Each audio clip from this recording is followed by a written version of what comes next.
I loved that I had that. I wish I had had it when I was younger, but it's never too late to study abroad, even in your 40s when I first did it.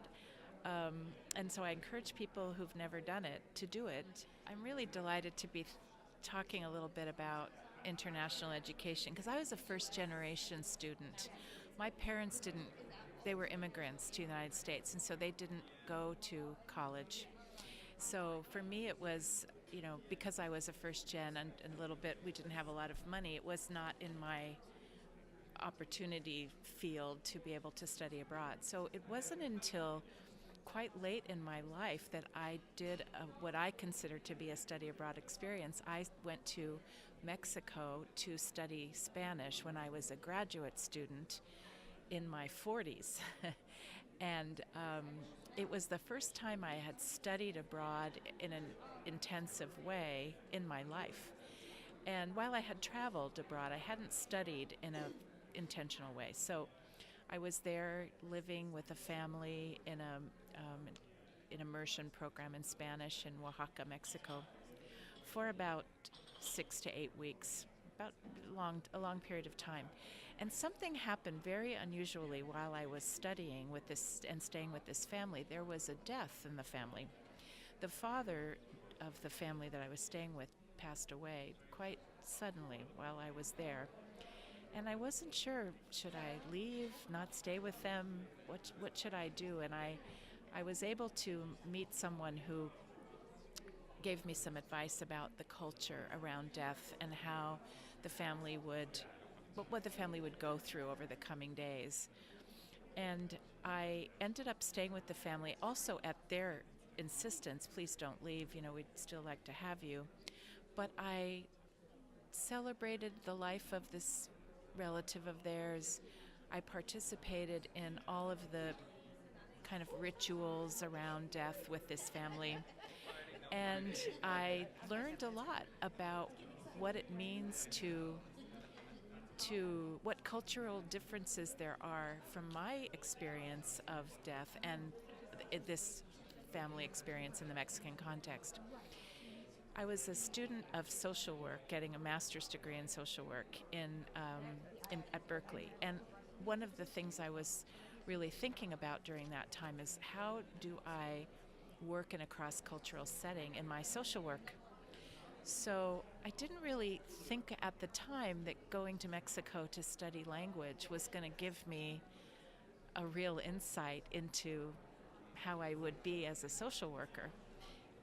But in fact, this experience working with this family and living with this family during their grief, and also learning the language of grief and loss and the kinds of things that the words we use in a counseling setting were really important for my work as a social worker, and because I was working in hospitals where we were treating a lot of Spanish-speaking families.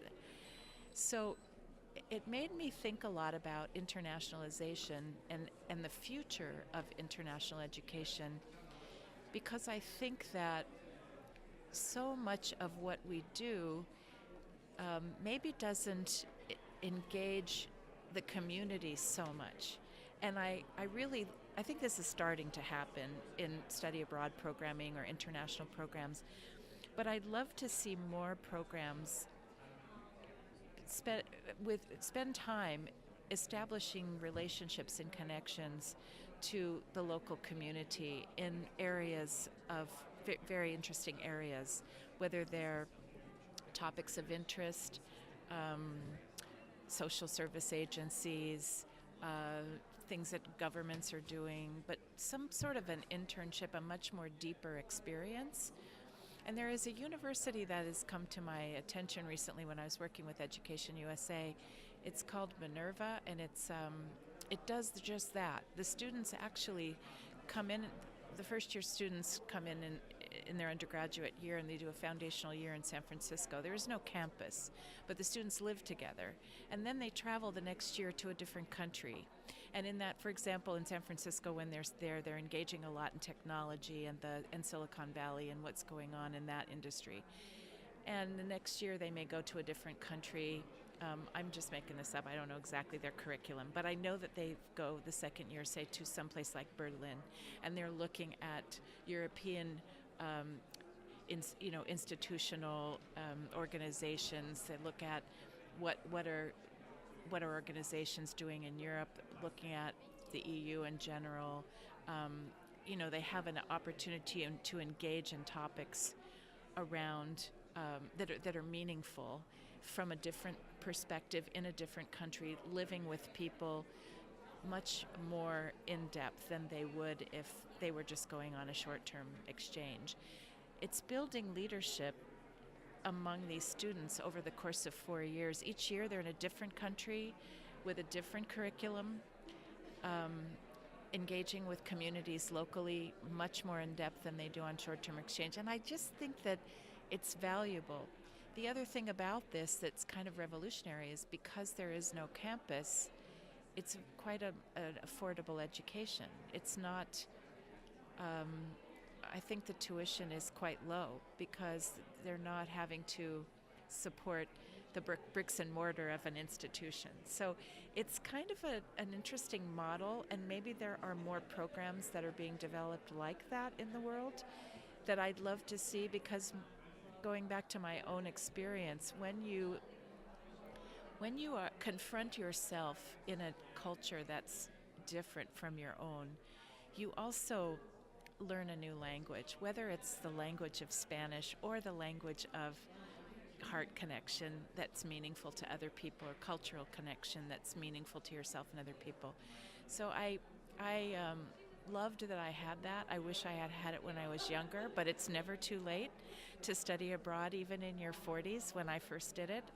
And so I encourage people who've never done it to do it, no matter how old you are, in some ways, to have an exchange that that engages you with both the content, the educational content, but with the community as well.